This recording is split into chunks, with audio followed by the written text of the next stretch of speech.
Well, hello everyone. This is Liz Nicholls, and I'm super excited again today. My friend Jennifer is here with us. Thank you, Jennifer. Jennifer has an amazing company that we're going to talk about today. I'll just throw in there quietly, she's a doctor and a PhD, although she doesn't want me to say that, I don't think. But I'm going to pass this over to you, Jennifer, to introduce yourself. And I know we got some really exciting stuff to talk about today, so everybody stay tuned. This is the fabulous Jennifer. Well, hi, Liz, and it's always a pleasure to talk to you. Thanks for having me on your show again. And what I'm here to talk about today is how we help people all over the US and Canada, and actually even in Europe. So we're really happy that we have a program that has been going on now for several years where we can coach people pretty much anywhere in the world on how to train their own dog as a seizure alert dog. That's amazing. That's incredible. Such important information, especially these days. I was mentioning to you earlier, when I go out more, I'm noticing seizure dogs and medical dogs more and more. And not just for the aging population, but I'm noticing them in the younger generations as well. So I thought that was super interesting. And I love everything you do, but I love the fact that people from my country, Canada, anywhere in the world can connect with you online to learn how to train their own animals. So maybe talk a little bit about that. And before I forget right off the bat, how they can register for the courses, reach out to you and find out more, because this is such important information, especially after the pandemic and everything that's going on with people's health and stuff. So over to Yeah. you. So if they go to medicalmets.org, they'll see there's a whole section about how to train your own dog. And what we used to do before the pandemic is we were already very used to teaching people how to, when they would come to our facility, we held group classes and taught people how to teach the 30 some behaviors that a service dog needs, and all the behaviors required for a seizure alert dog. And so when the pandemic hit, we decided that we couldn't hold, I mean, we knew we couldn't hold group classes at our facility anymore. So we started doing online group classes. And so now we offer two options. Either you can join a group class, which is the cheaper option, of course, and then you're part of a community of people who are all learning at the same time how to train their own dogs from their living rooms. Or you can schedule private sessions, so online again, where you get to talk, one on one with a trainer and have regular sessions where the trainer can show you what to do, and then you do, with your dog in your living room, and the trainer can give you feedback and help you progress that way. And our program is built the same way as our program dog, meaning by the time you end the program, your dog, it has as many behaviors and has everything required to go out in public, to go, to be a functional service dog, out and about everywhere with you, and to alert you to your seizures. Oh, yeah, there you go. Yeah, I was muted. Sorry about that. That's just so incredible, and it's so important. I had a question. I'm not sure if this is silly or not, or if I've asked it before. But animals can sense or smell that you're sick, right? Or you have something. Yes, so we know that, well, dogs alert to seizures, and the why we know that is because some dogs have shown us that they can do it. And we've seen dogs have changes in their behavior when somebody has a drop in their glucose levels or is about to have a seizure, but also when they have cancer. Dogs have been known to start licking, an area where cancer was developing way before the medical community knew about it or the person knew about it. So there seems to be something within dogs that makes them highly sensitive to medical issues going on in their people, in their person, and they get worried, and they start acting different. Isn't that interesting? They lick an area that of your body that may have precancer or it's started to form, before you or the medical community even knows that it's there. Like Yes, that's interesting because I've seen dogs actually licking their human, right? So yes. maybe that's, oh, interesting. Wow. The and is there a certain type of dog that is better or not for this type of work? Well, when you're looking for a dog that can do service dog work, there's a few things that we need to see in a dog. The first one is if the dog is going to go everywhere with you, and that's not necessarily the case if you just need a dog in your home, but if you want a full service dog, that dog needs to be very confident. Like the dog has to be okay going to a mall or a supermarket with people pushing carts and sliding doors and loud noises and crowds and all of that.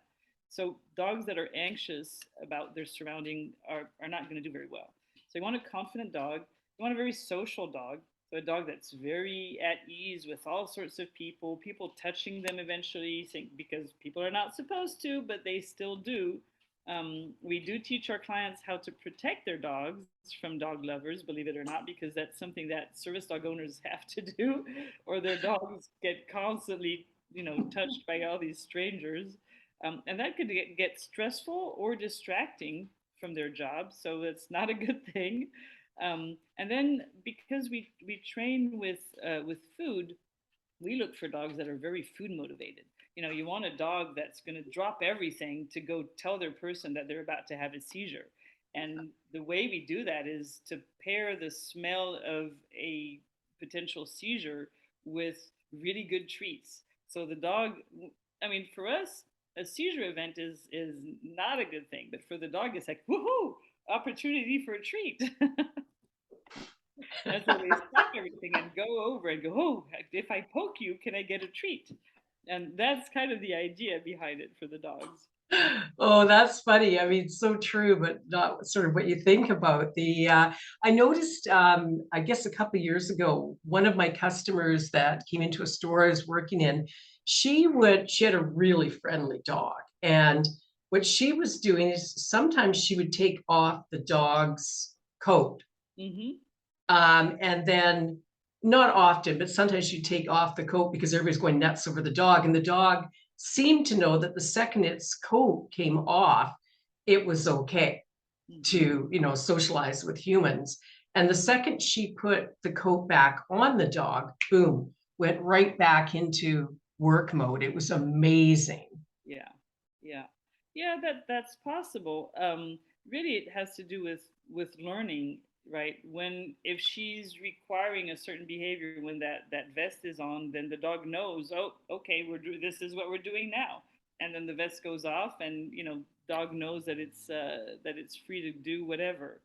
Yeah. Um, it's okay sometimes to let the dog socialize. It's absolutely okay for people to do that as well. But the problem is we can't do that too much because with very social dogs, then they're looking for those opportunities to say hi to everybody, and that it's a dog that's really hard to manage. Then you go everywhere you go, the dog is just looking for ways to say hi, right, Yeah. and for attention from people.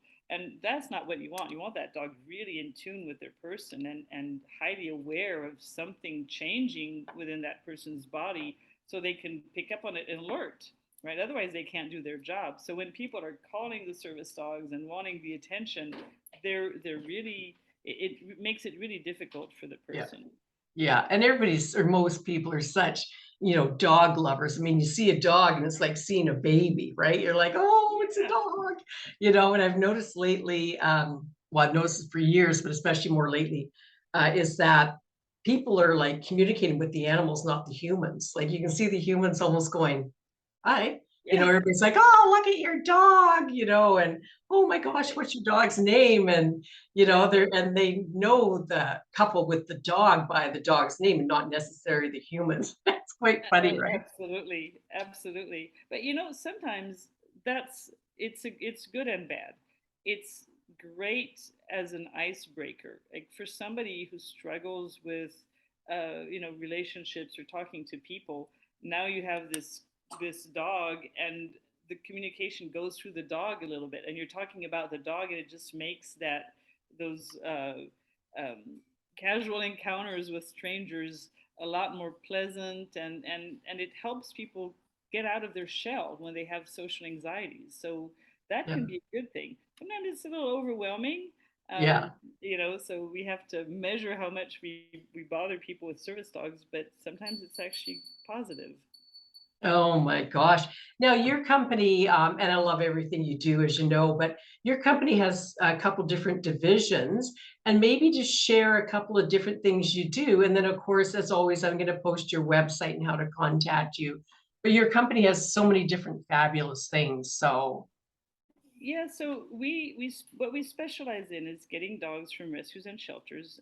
So we select, the ones that have the right temperament, and we train them for conditions like diabetes, seizures, and psychiatric conditions. Um, we also, as I mentioned earlier, help people train their own dogs. So we can bring their dog to our facility and train the dog for them, or teach them at a distance how to train their dog.